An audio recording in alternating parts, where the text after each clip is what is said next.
बिस्मिल्लाहिर्रहमानिर्रहीम। अस्सलाम वालेकुम। दिस इज मी फरहान नबी बख्शना। जैसे कि आपको पता है कि हमने स्टार्ट की हुई है सिंध बोर्ड की फर्स्ट ईयर केमिस्ट्री, वो भी चैप्टर वाइज और लेक्चर वाइज।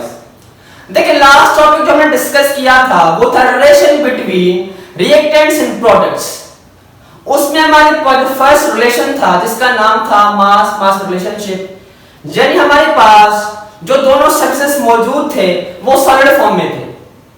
अब यहां पर क्या होगा, जो हमारा सेकंड रिलेशन है जिसका नाम है मास वॉल्यूम रिलेशनशिप, इसमें हमारे पास एक कंपाउंड सॉलिड फॉर्म में होगा और जब वो बर्न होगा या वो रिएक्शन करेगा उसमें से गैस निकलेगी। और हम गैस को ग्राम्स में मेजर नहीं करते, हम गैस को मेजर करते हैं वॉल्यूम में। इस रिलेशन को बोलते हैं मास वॉल्यूम रिलेशनशिप। यानी मेरे पास कोई कंपाउंड मौजूद है सॉलिड फॉर्म में और मेरे पास रिएक्शन होके आ रहा है, उसमें गैस प्रोड्यूस हो रही है। अब गैस को मेजर करने जा रहे वॉल्यूम में, तो इसका नाम भी क्या होगा, मास वॉल्यूम रिलेशनशिप। चलते हैं बोर्ड की तरफ और इसको समझने की कोशिश करते हैं। देखिए जो डेफिनेशन है इसकी, when the reactions are carried with the production of gas, यानी मैं कोई रिएक्शन करने जा रहा हूं और उसमें क्या प्रोड्यूस हो रही है, गैस प्रोड्यूस हो रही है। कहां से, सॉलिड से। अब इसको समझते हैं एग्जांपल से। एग्जांपल हमारे पास क्या है, फॉर मेरे पास रिएक्शन दिया हुआ है। अब ये क्या है, एक कंपाउंड है जो कि सॉलिड फॉर्म में है, जो कि है सॉलिड फॉर्म में। जब ये रिएक्शन करेगा तो मुझे ऑक्सीजन प्रोड्यूस करेगा और ऑक्सीजन क्या है, it is gas, it is gas. अब मैं गैस का निकालूंगा वॉल्यूम। वहां पर हम क्या निकालने जा रहे थे, मास। यहां पर हमें कंपाउंड जो है वो सॉलिड फॉर्म में है और जो मेरे पास गैस है वो वॉल्यूम में हमें जो है ना मेजर करनी है। इस रिलेशन को बोलेंगे मास वॉल्यूम रिलेशनशिप। अब चलते हैं इस एग्जांपल की तरफ और इसको निकालने की कोशिश करते हैं। देखिए एग्जांपल जो मेरे पास है कि 49 grams of potassium chloride on heating decomposes completely into potassium chloride with liberation of water gas.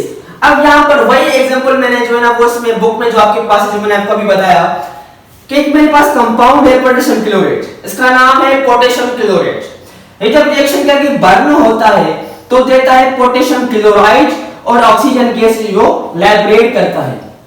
अब मुझे ये कहा जा रहा है कि अगर मेरे पास इसके 49 ग्राम हैं तो ऑक्सीजन का वॉल्यूम कितना होगा, ऑक्सीजन कितने वॉल्यूम में निकल के बाहर आएगी। इस रिलेशन को बोलते हैं बेसिकली मास वॉल्यूम रिलेशनशिप। अब चलते हैं इसकी सॉल्यूशन की तरफ।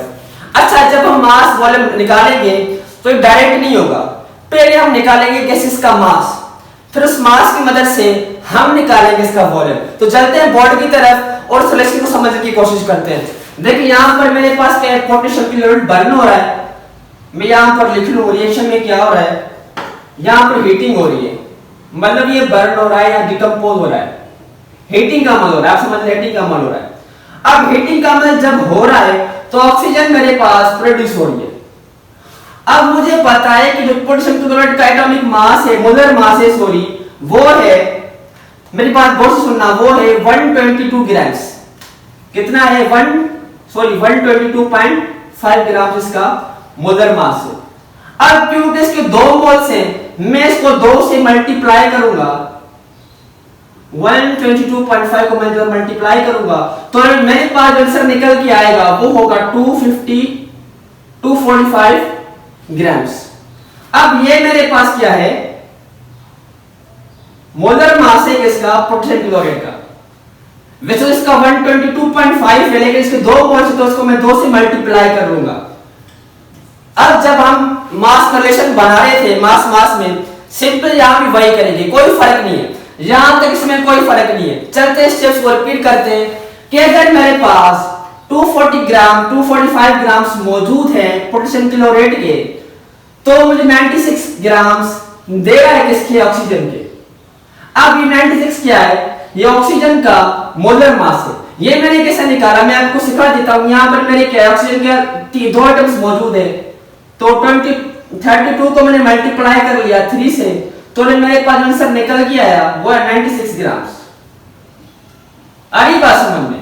अब मैं रिलेशन बनाऊंगा, जब 245 ग्राम्स मुझे 96 ग्राम दे रही है ऑक्सीजन का, तो 49 ग्राम्स 49 ग्राम्स मुझे कितना ऑक्सीजन देगी वो भी वॉल्यूम में मुझे बताना है।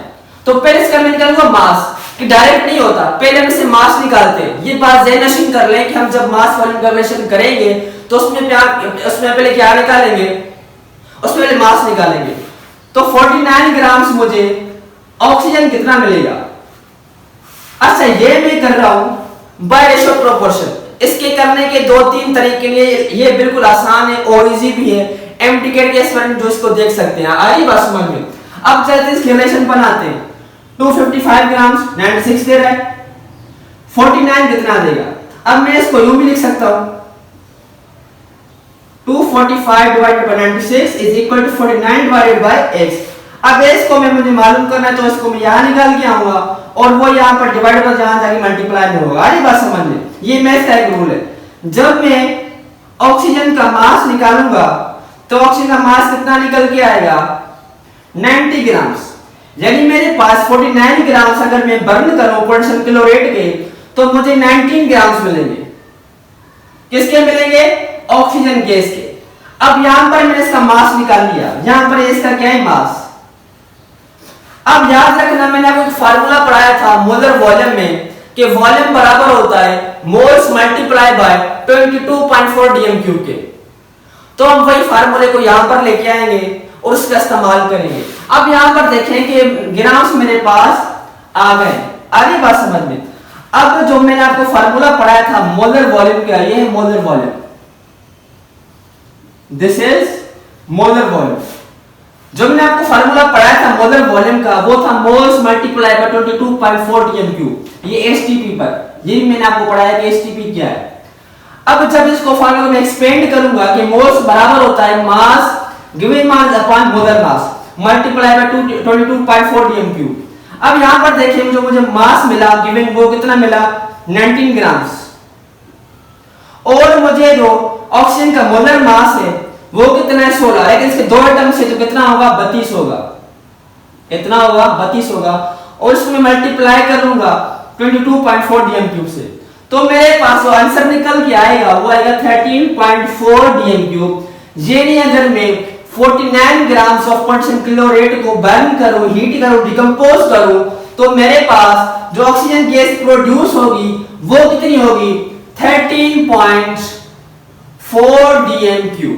ये था हमारा मास वॉल्यूम रिलेशनशिप। अब ये बात याद रखना, इसको हम डायरेक्ट नहीं कर सकते कि हमें पहले इसमें मास निकालना होता है। पहले मास निकाल के उसके बाद मोलर वॉल्यूम है उसका फार्मूला लगाकर फिर इसका वॉल्यूम निकलेगा। ये था हमारे पास मास वॉल्यूम रिलेशनशिप। अब हम चलते हैं इसका जो लास्ट रिलेशन है जिसका नाम है वॉल्यूम वॉल्यूम रिलेशनशिप। यानी मेरे पास जो दो कंपाउंड्स मौजूद होंगे वो किस फॉर्म में होंगे, वो गैसेस फॉर्म में मौजूद होंगे। तो चलते हैं इसको समझने की कोशिश करते हैं। देखें मेरे पास स्टेटमेंट मौजूद है कि calculate the volume of carbon dioxide. Carbon dioxide का मुझे वॉल्यूम फाइंड करना है 8 एसटीपी स्टैंडर्ड टेम्परेचर प्रेशर। ये मैंने टॉपिक आपको पढ़ाया हुआ है कि एसटीपी क्या है। अगर तो आपने वीडियो नहीं देखी तो मैं आपसे रिक्वेस्ट करूंगा कि पहले जाएं वो वीडियो देखकर आएं। आ रही बात समझ। चलते हैं that can be produced by complete burning of 50 dm cube of butane gas। अब समझ ले कोई मेरे पास कंपाउंड है जिसका नाम है ब्यूटेन, इसको मैं बर्न कर रहा हूं, इसके मैं 50 dm क्यूब बर्न कर रहा हूं। कितने 50 dm क्यूब बर्न कर रहा हूं और मुझसे पूछा जा रहा है कि कार्बन डाइऑक्साइड जो निकल के आएगी वो कितना dm क्यूब होगी। चलते हैं इसके सॉल्यूशन की तरफ। अच्छा एक बात ध्यान में रख लीजिएगा कि इसकी जो इक्वेशन है वो बैलेंस होनी चाहिए। आपने 9th में मैट्रिक में पढ़ा होगा केमिकल जो है ना वो बैलेंसिंग इक्वेशन। तो ये जो इक्वेशन है वो लास्ट में बैलेंस होनी चाहिए। अगर तो इक्वेशन बैलेंस नहीं है तो आपका जो पूरा प्रॉब्लम होगा वो गलत हो जाएगा। चलते हैं बोर्ड की तरफ। ये मेरे पास क्या है ब्यूटेन गैस, ये मेरे पास क्या है कार्बन डाइऑक्साइड गैस।